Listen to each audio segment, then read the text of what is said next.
Hello dear Atlassian community. In this video, we will show you how to use translations for Confluence in combination with Atlassian Intelligence to easily create a Confluence page in multiple languages. For this purpose, we will look at the use cases of an imaginary company named SecureGuard. SecureGuard specializes in IT security solutions, and its marketing team wants to create a brochure explaining the benefits of its products.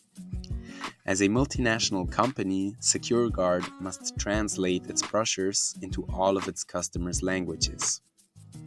To do so, the marketing team creates a Confluence page and types in /English to open the translations for Confluence macro. They then fill in the content of the marketing brochure in the original language. To translate the content, the page creator highlights the text and clicks on the Atlassian Intelligence symbol.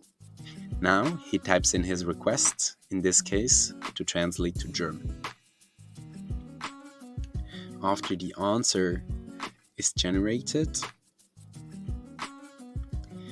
he then needs to click copy and cancel and discard.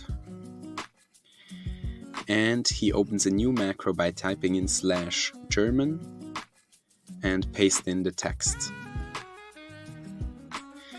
It is also possible to do this for more than one language. Here we add a translation for French, repeating the process from before. Also here, after the answer is generated, we then copy the answer, click on cancel and discard,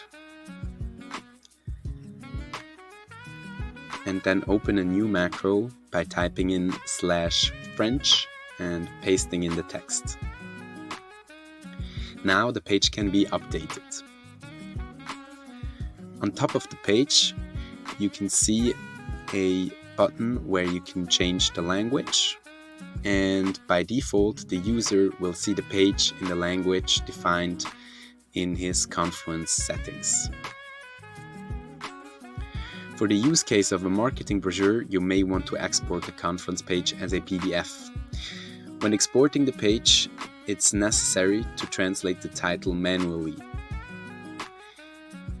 You can then download the page, and you can do this for all the languages you translated the text to beforehand. Thanks very much for watching, and enjoy translations for Confluence.